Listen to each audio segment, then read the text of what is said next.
hours ago, my alarm went ding, ding, ding, or something like that. I woke up and checked. It was 6 a.m. I missed the first two ones, one at 5 and one before that at 4 a.m. So I thought, let me go out to ease myself and begin the day's work, the things I had planned for the day. But to my own surprise, after I got in, after eating myself, I was being scrolling Instagram. You see, like most people have this social media addiction, but not just cornered into social media, an addiction to entertain myself. You see, we humans came, we are logical animals. In fact, what separates us from most other animals is our intellect, our logic, our rationality.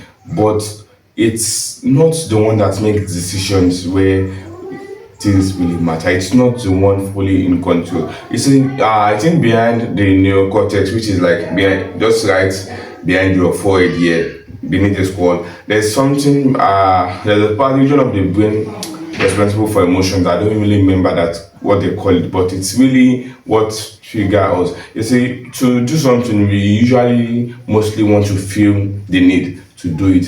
If you feel energized, you might want to work. If you feel sad, you feel depressed, you will not want to really move. You won't really want to really interact with the other people. Like if you love someone now, there will be a strong desire to work with that person. Same with addiction, it comes with this feeling and a need to do something instead of what it's needed to do.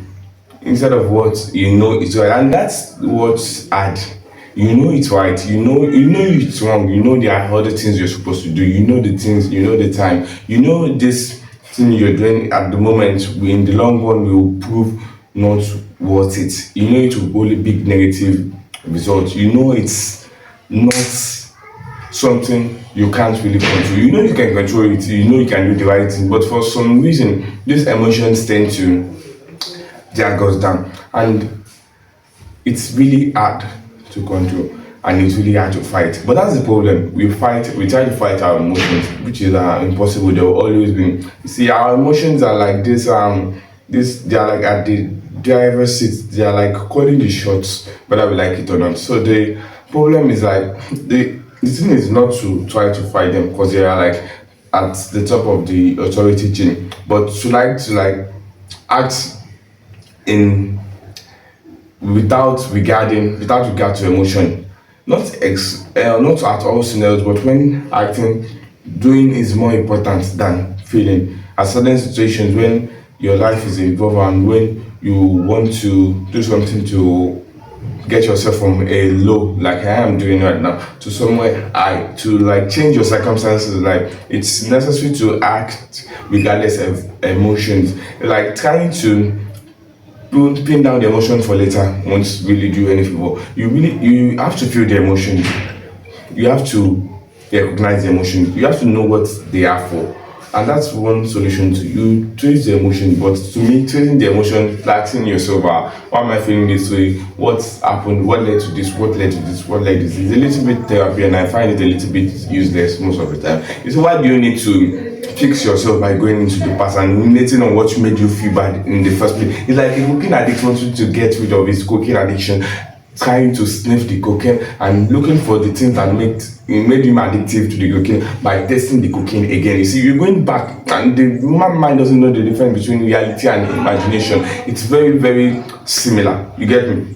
The human mind can't necessarily separate imagination and reality. See, you going back to the emotion that depends on that didn't allow you to do what you really wanted to do is even making the scenario worse because you're reliving the moment, you're reliving the emotions that are causing the problem, you're reliving the depression, the anxiety. So the best thing is to act like a professional. And what does a professional do? A professional do what they're supposed to do, regardless of how they feel. Hello, my name is Talabi, and this is the Becoming Effect, a 5 minute daily video of me having a conversation with you from the camera from where I have, hopefully to pass my worldview to someone who needs it out there. So in the last episode, I was talking about me not getting admitted, even though I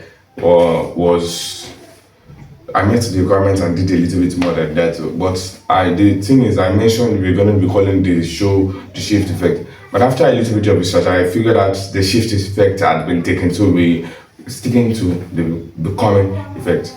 I'll see you tomorrow, and if you want to check out the last episode, it will be somewhere around here or here or here or here. I don't know. You see it.